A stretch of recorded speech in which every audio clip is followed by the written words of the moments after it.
Hey everybody, it's Jason Blaha here, and once again it is time for my client Demi's vlog, and we started the week off with a floor press for max effort. Again, I've always noticed that I get people who are like, Jason, you're not doing conjugate, do you not approve of it anymore? But I have some of my clients, their vlogs, we're doing conjugate, right? Demi and Michelle, we both do conjugate, right, for both of them in their vlogs. And they're not the only lifters I have on conjugate. Some of my guys run way more traditional conjugate who have access to a lot more equipment, right? So again, it's based upon what the lifter needs, what their psychology is, the equipment they have.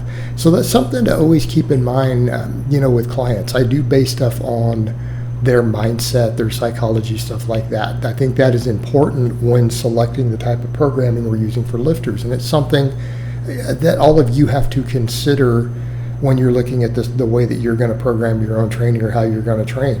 Your mindset will affect psychologically what you're going to get good results from, because the training that's going to have you train the appropriate amounts in terms of how hard you're going to train, how motivated, how consistent you are going to be, is extremely, and I mean extremely, important to your results. And I cannot stress that enough to people.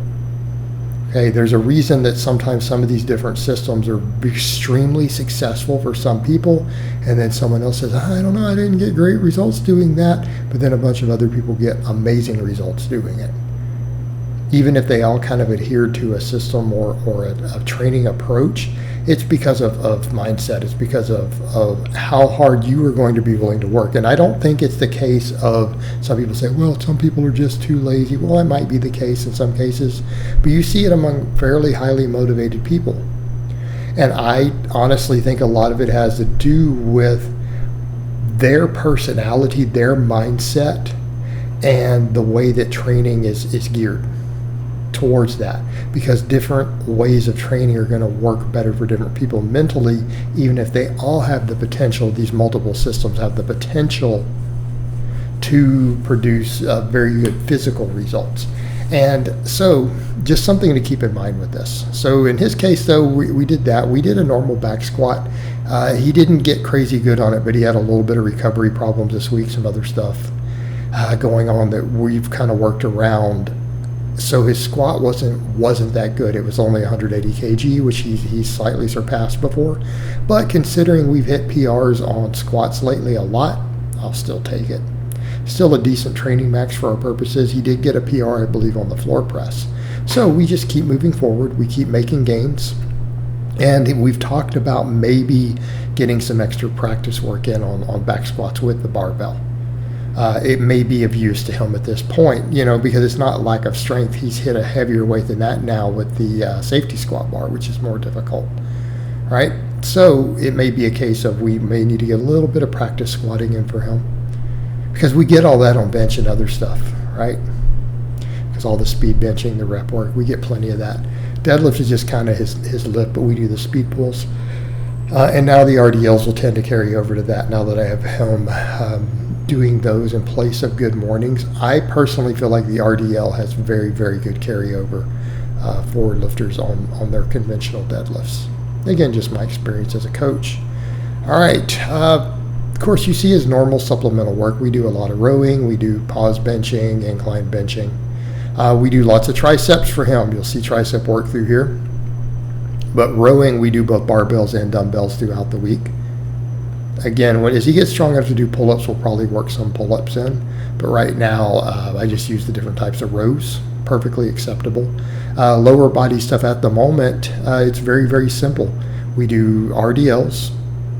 We do his machines, which are the belt squat and the reverse hyperextension. Now, that is in addition to our primary work.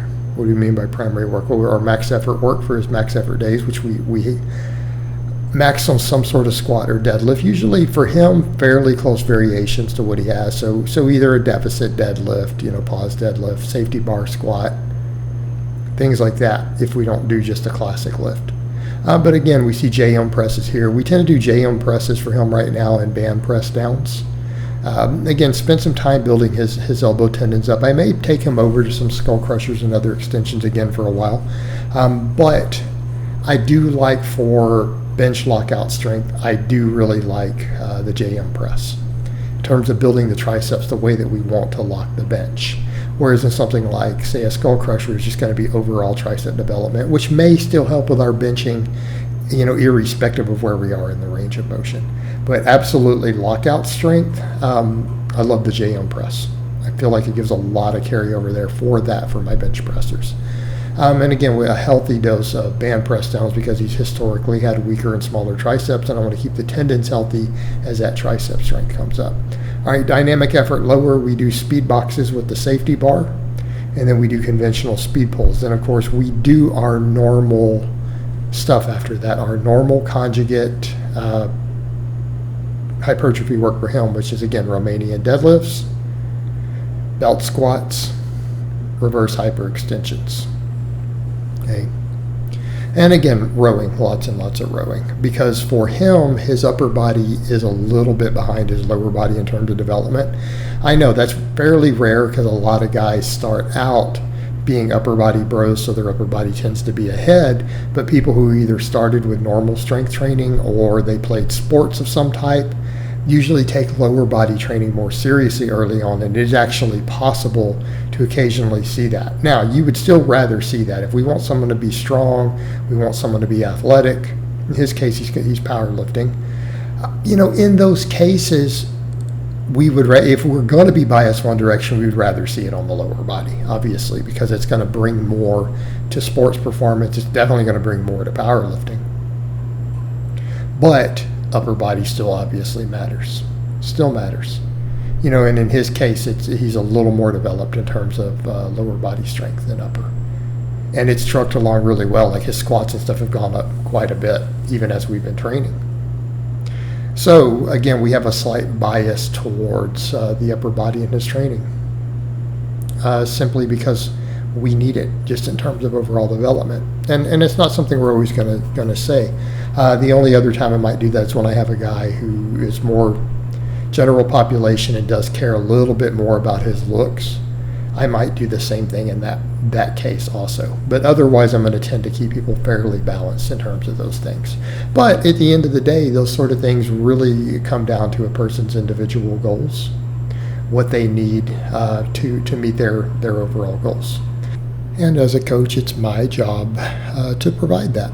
And I take that job seriously. All right, guys, but that's really all I have to say on that today. I hope it's been informative, and I will talk to you guys next time.